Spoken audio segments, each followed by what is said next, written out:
Mesdames, Messieurs, bienvenue dans ce numéro de l'invité. Nous allons parler de la suspension du directeur général de la SNEL. Vous le savez, très récemment, à l'Assemblée nationale, il y a eu une série de plénières, je dirais même les plénières les plus prolifiques en termes de débat.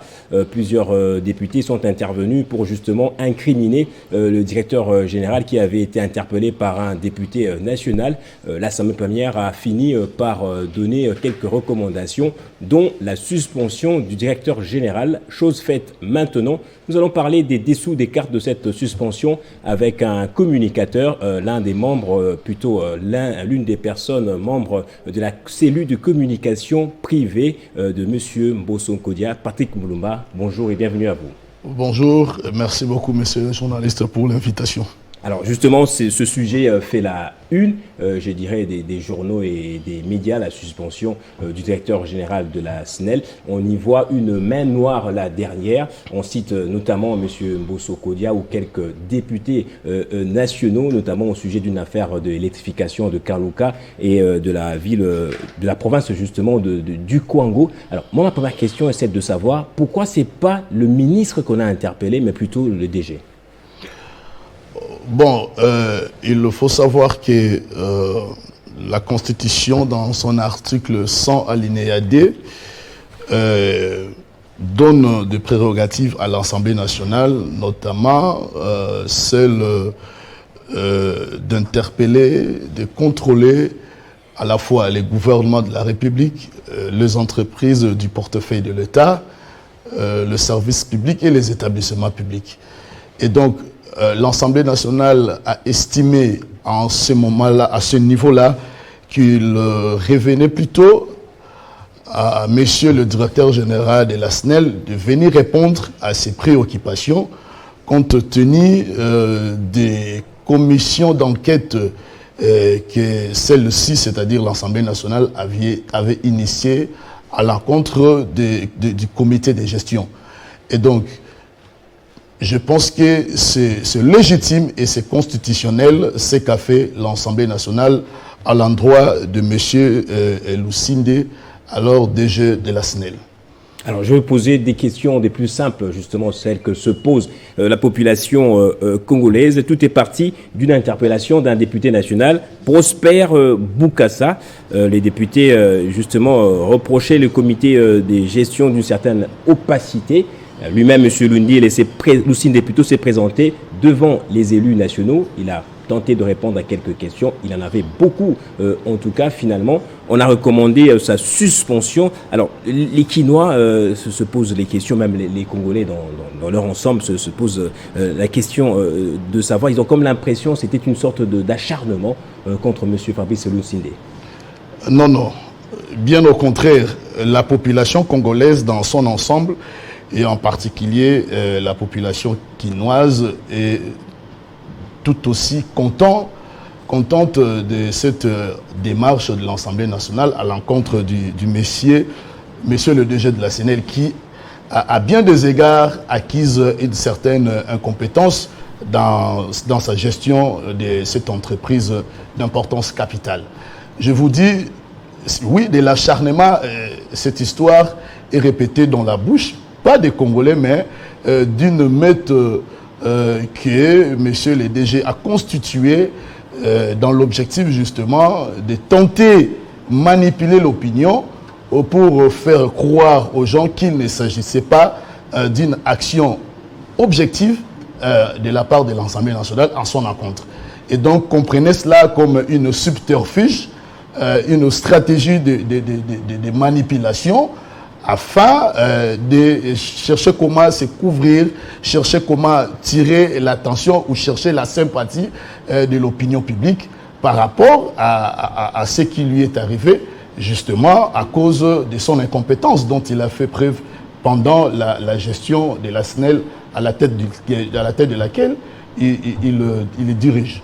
Alors, parmi les personnes citées qui auraient instigé même cette suspension, il y a M. Christophe Mbosso Kodia. Alors, je me demande pourquoi ne pas le citer quand les deux affaires qui sont mises en avant, il y a notamment l'électrification du Kanlouka, je l'ai dit, l'électrification également de Kenge et de quelques périphériques de Kwango, sont des bastions ou des fiefs électoraux de M. Christophe Mbosso Kodia. Pourquoi ne pas les citer alors? Non, c'est une amalgame de sa part. Il ne peut pas citer l'honorable président dans ce qui lui est arrivé. Vous savez, la problématique du projet de l'électrification de la ville de Kenge n'avait même pas fait l'objet de débats tel que ça a été déroulé au sein de l'Assemblée nationale concernant cette question du DG de la SNEL. Il y a parmi tant de questions qui lui ont été formulées, il n'y a qu'un seul député qui a soulevé la question du projet de l'électrification de la ville de Kenge et ses environs. On comprend bien que M. Lucinde a faute justement de se convaincre lui-même d'abord du fait qu'il a acquis une certaine incompétence dans la manière de sa gestion. Et voilà, il trouve un bouc émissaire qui est le projet de l'électrification de la ville de Kenge. Ce projet est un projet du gouvernement central. Le président de la République avait pris ce projet à cœur parce qu'il avait promis la population de cette contrée de la République l'électrification, le courant. Alors, lors des assises, je crois, en 2019, le président avait organisé un forum sur l'énergie dans le Congo central, au cours de laquelle des projections pour l'électrification de certaines villes, de certaines provinces, parmi lesquelles la ville de Kenge a été choisie.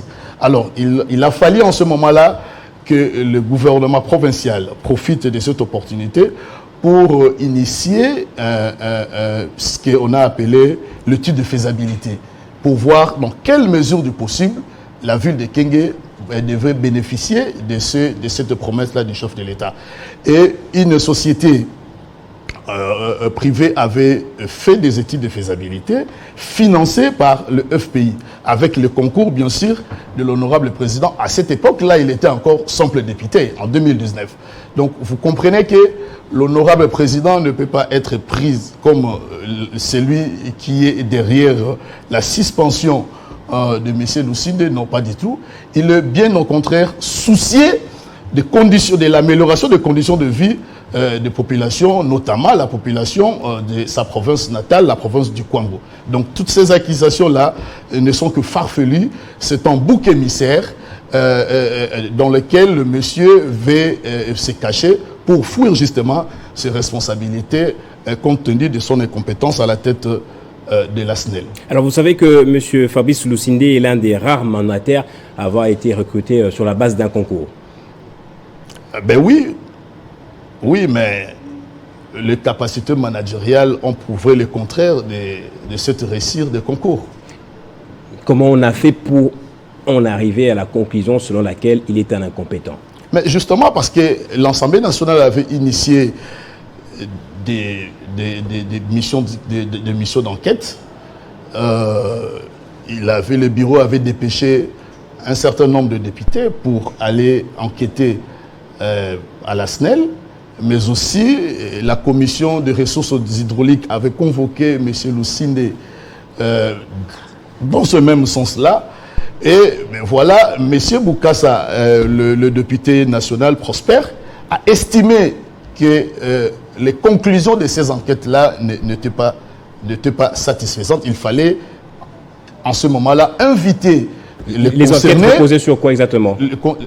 Bien sûr, la gestion de la SNEL, pas la gestion financière, parce que l'Assemblée nationale ne s'est pas intéressée sur la gestion financière, mais la gestion en termes de projet. Voilà, en termes de projet, l'état des lieux, la situation de la SNEL actuelle, quelles sont les perspectives proposées par les nouveaux comités de gestion pour résorber le problème tel que nous les connaissons tous, auquel fait face la SNEL.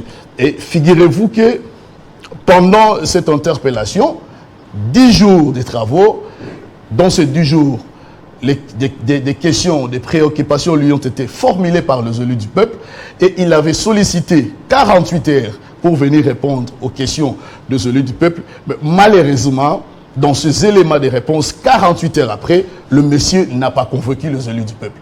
Et quoi de plus normal que la conséquence logique soit que, après la non-satisfaction des élus du peuple par rapport aux réponses de la concernée, que ces derniers, je voulais dire, les élus du peuple prennent des décisions conséquentes par rapport à ce qu'ils ont constaté au regard des réponses non satisfaisantes de M. le DG, à savoir l'incompétence de ce dernier.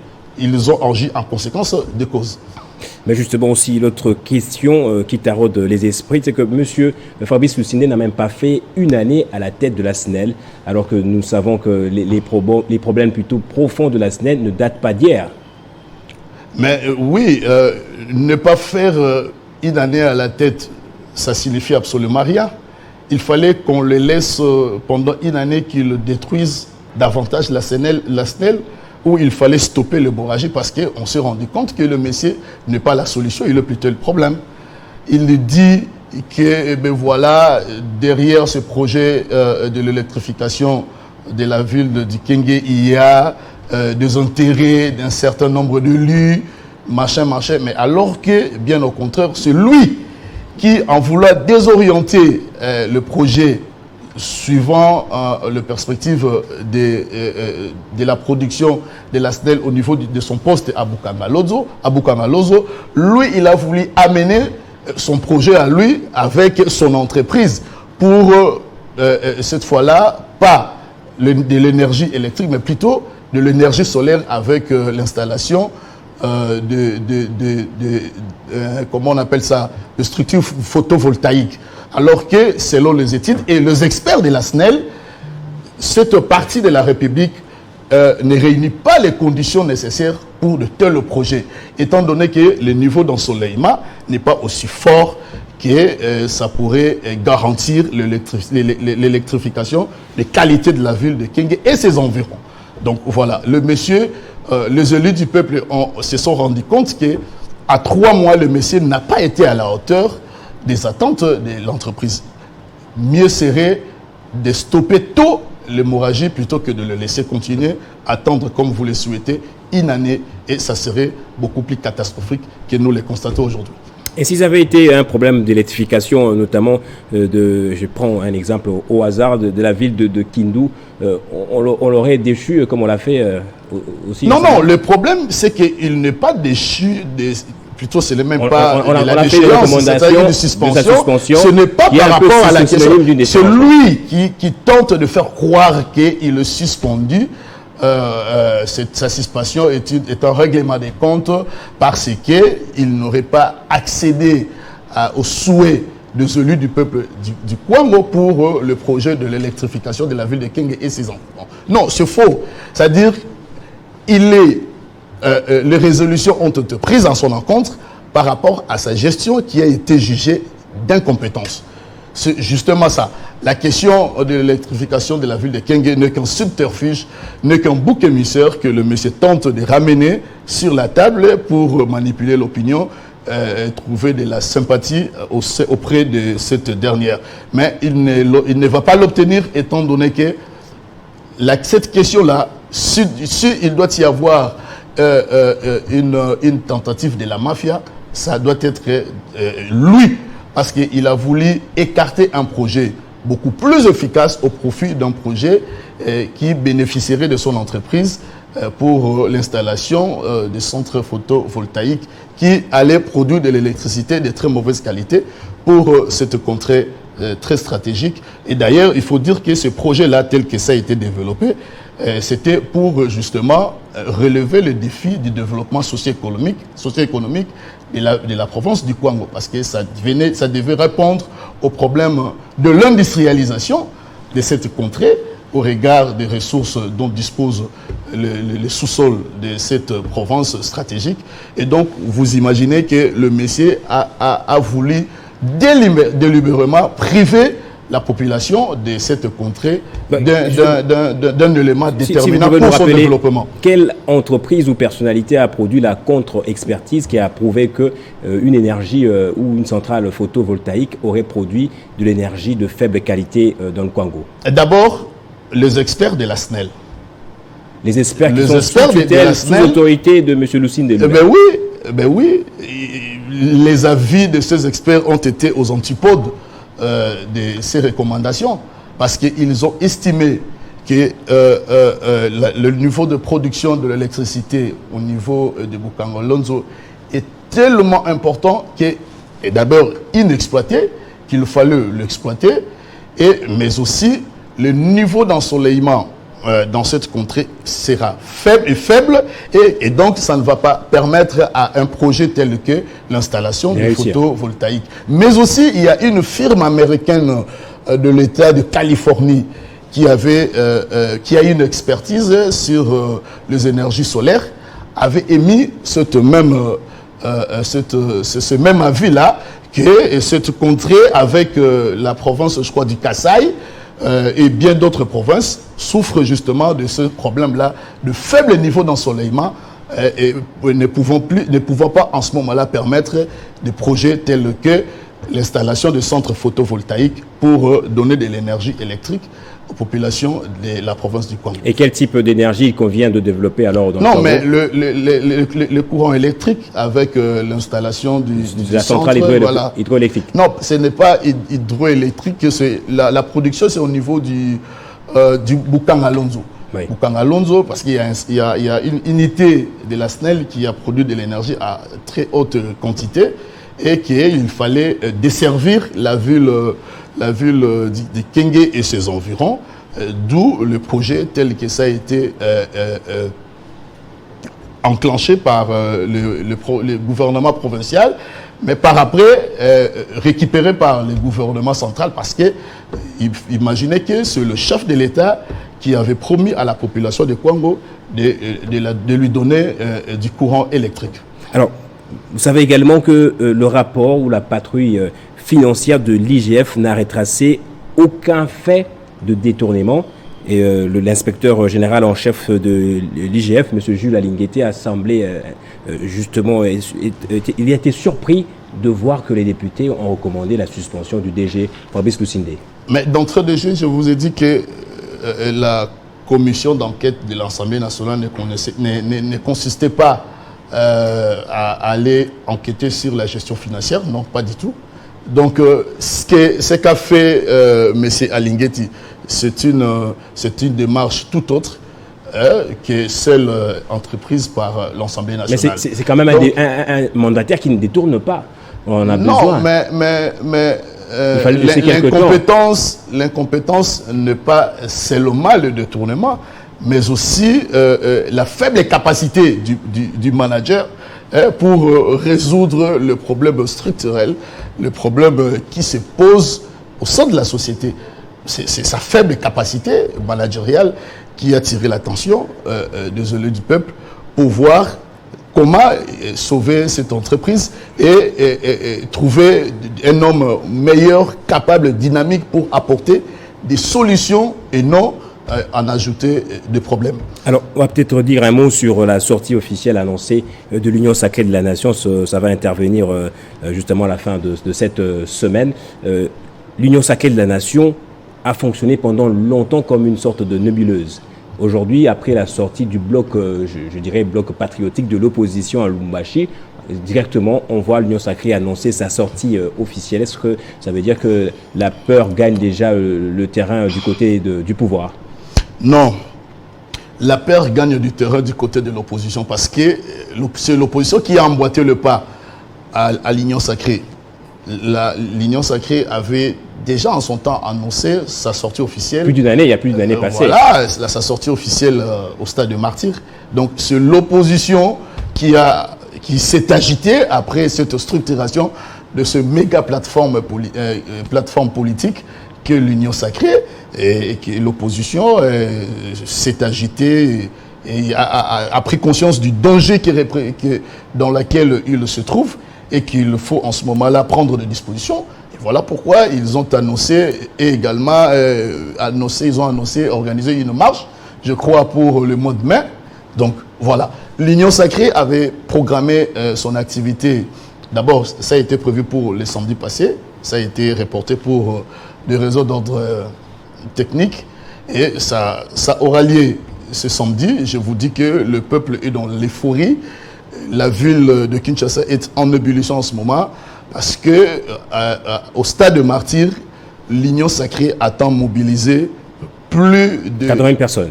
Pardon? 80 000 personnes. Non, 80 000 personnes se trouvent dans une ville avec plus Justement, de 10 millions. Dernière 80 000 personnes se peut. L'Union Sacrée, je peux vous rassurer, a fixé comme objectif de mobiliser plus ou moins 1 million de Congolais pour assister à cette grande activité. Justement, comment allez-vous faire pour faire le plein au stade des Martyrs? Mais on va mobiliser. La mobilisation, c'est notre assiette. L'honorable président est en train de mobiliser les structures de base du parti pour que avec les pasteurs. Ce sont des citoyens congolais. Il ne faut pas dire avec des pasteurs, avec des citoyens congolais, puisqu'ils sont pourvus de droits civiques, n'est-ce pas, et politiques. Voilà. Donc, ce sont des citoyens congolais. Ils sont mobilisés. Et tout comme d'autres catégories des Congolais sont mobilisés. Je vis le président Jean-Pierre Bemba a lancé, lui également, la mobilisation de sa base. Voilà, le présidium de l'Union Sacrée est dans cette dynamique-là de mobiliser le Quinois pour qu'il réponde massivement à ce grand rendez-vous de l'histoire pour cette grande formation politique qui soutient la candidature de son Excellence Félix-Antoine Tshisekedi Tshilombo aux élections du 20 décembre 2023. Patrick Mulumba, merci. Je vous en prie. Je rappelle, vous êtes membre de la cellule de communication privée du président de l'Assemblée nationale, Christophe Mbosso Nkodia. Merci beaucoup. Merci à vous également d'avoir suivi ce numéro de l'invité. Justement, l'information et l'actualité restent en continu sur votre chaîne.